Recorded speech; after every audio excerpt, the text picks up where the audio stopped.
Kata Syekh Utsaimin rahimahullah, ini kita nukil dari kitab Syarhul Mumti' ya, di jilid 2 halaman 464 dan 465. Terjemahannya nih ya, yang kedua adalah jika terdapat sangkaan kuat, manfaat suatu pengobatan akan tetapi tidak ada bahaya yang nyata jika tidak berobat, maka hukumnya sunnah. Kayak tadi batuk misalnya ya, kita maaf bukan batuk, sakit kepala. Kalau batuk masih menular ke orang lain, sakit kepala misalnya ya. Oke, masih tidak ada masalah. Atau antum ngantuk berat, ya, tinggal butuh istirahat misalnya. Nah, atau cuma capek saja dan seterusnya. Ini semua tidak ada masalah. Yang ketiga, jika berobat dan tidak berobat kemungkinannya sama, maka ini ya boleh ditinggalkan berobatnya. Dan kalau misalnya kata Syekh Utsaimin, ternyata kita betul-betul prasangkanya yakin, saya kalau tidak berobat, dengan saya berobat akan sama saja. Di sini beliau mengatakan lebih baik tidak berobat. Malah tidak berobat. Kenapa? Karena beliau mengatakan bisa saja kalau dia berobat, misalnya ada orang sedikit-sedikit sakit langsung minum obat. Justru mendatangkan penyakit lain dari obat-obat itu. Karena dia berimbang. Lebih parah lagi kalau sampai misalnya bisa mendatangkan mudarat lebih besar. Misalnya kalau dia minum obat itu, malah penyakitnya misalnya persentasenya cuma 10%, dia minum obat ini efeknya 20%. Nah ini tidak boleh. Justru ditinggalkan lebih pantas gitu ya. Kemudian yang terakhir tentang masalah haram. Dia akan menjadi haram kalau seseorang berobat juga dengan yang diharamkan.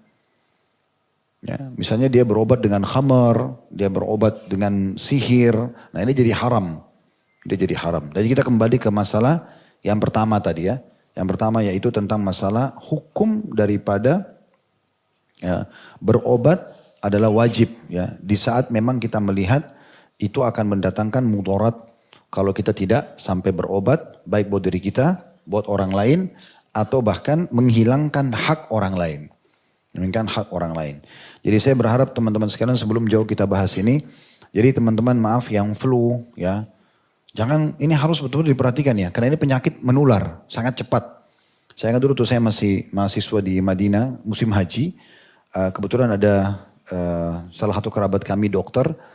Kebetulan beberapa orang dokter lagi haji, dan itu kerabat kami semua. Nah saya waktu itu belum paham, di tahun 90-an waktu itu masih SMA atau pas masuk tingkat 1 kuliah. Kemudian ada salah satu di situ yang dituakan, lagi flu, dia mengambil tisu dan dia mengeluarkan ingusnya. Kemudian ditaruhlah dikumpul di depan dia sambil dia ngobrol, karena di situ tidak ada tempat sampah. Saya merasa karena saya ponakan yang paling kecil di situ, saya datang mengambil tisu itu untuk saya buang di tempat sampah. Ya, dengan niat baik gitu ya. Ternyata ada satu kerabat kami ikutin saya dari belakang. Dia mengatakan, Khalid cuci tangannya. Karena ini ingus itu kalau tersentuh sedikit dan kita pegang hidung kita langsung menular. Nah berarti kan begitu cepatnya memberikan mudarat pada orang lain. Jadi ini kenapa saya singgung, karena sering saya lihat itu dianggap remeh ya. Lagi flu, lagi meler-meler hidungnya, dianggap biasa. Padahal itu bahaya, bisa membahayakan orang lain. Di sini nggak boleh, antum bisa dosa kalau antum membiarkan itu. Karena antum memberikan mudarat bagi orang lain. Ingat kaidahnya la darar wa la dirar tadi. Nah seperti itu. Nah, sama batuk. Batuk sana, batuk sini, sembarangan. Ini jangan, teman-teman sekalian. Ini jadi harus kita mengerti, ini bukan hanya sekedar, oh ini hak saya. Bukan. Masalahnya ada hak orang lain yang antum melanggar. Jadi 3 poin ya. Membinasakan diri sendiri, atau meruntuhkan hak orang lain, tadi pasangan suami istri, atau bahkan yang menularkan sesuatu pada orang lain. Masalah suami istri juga termasuk sini kalau sampai maaf ya, orang belum punya keturunan. Terus pasangan kita ini ngajak kita. Ayo kita berobat yuk. Ah gak usah, dia gak mau. Ini kenapa antum gak mau? Harus berobat. Nanti biar dokter yang jelasin ada masalah apa. Gitu kan.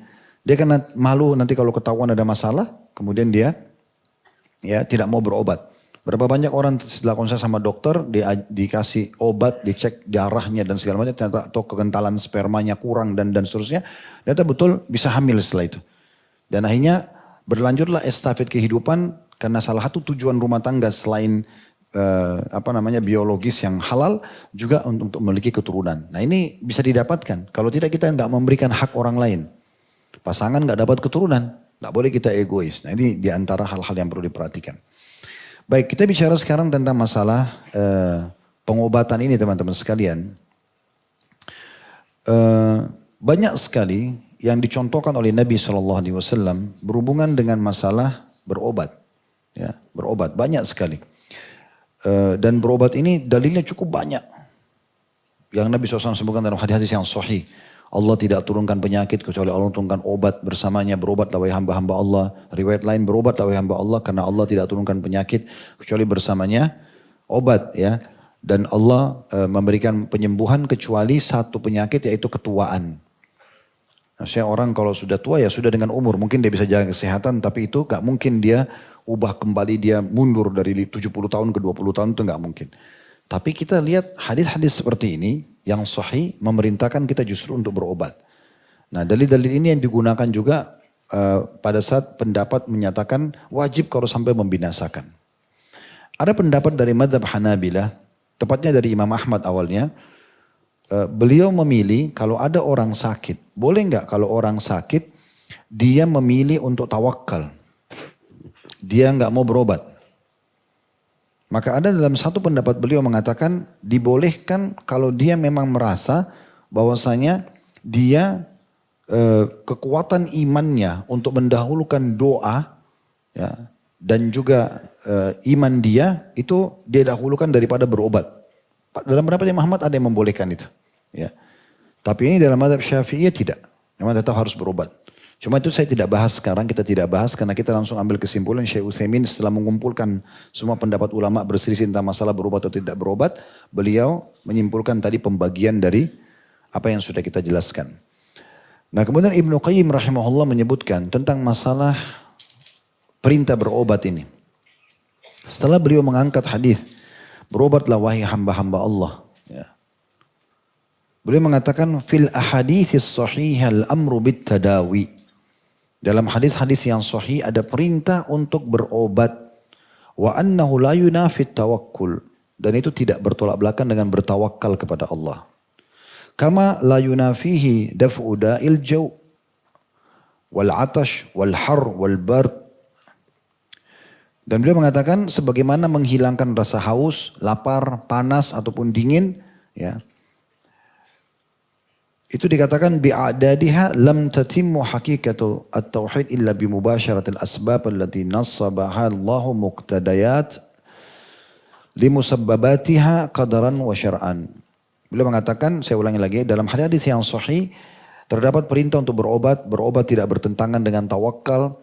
Sebagaimana menghilangkan rasa haus, lapar, panas ataupun dingin dengan lawannya juga tidak bertentangan dengan tawakal.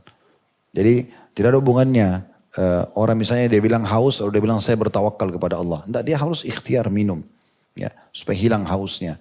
Jadi kita dengan berobat tidak mengganggu tawakal kita kepada Allah. Nah ini pendapat ini sebenarnya lebih masuk akal.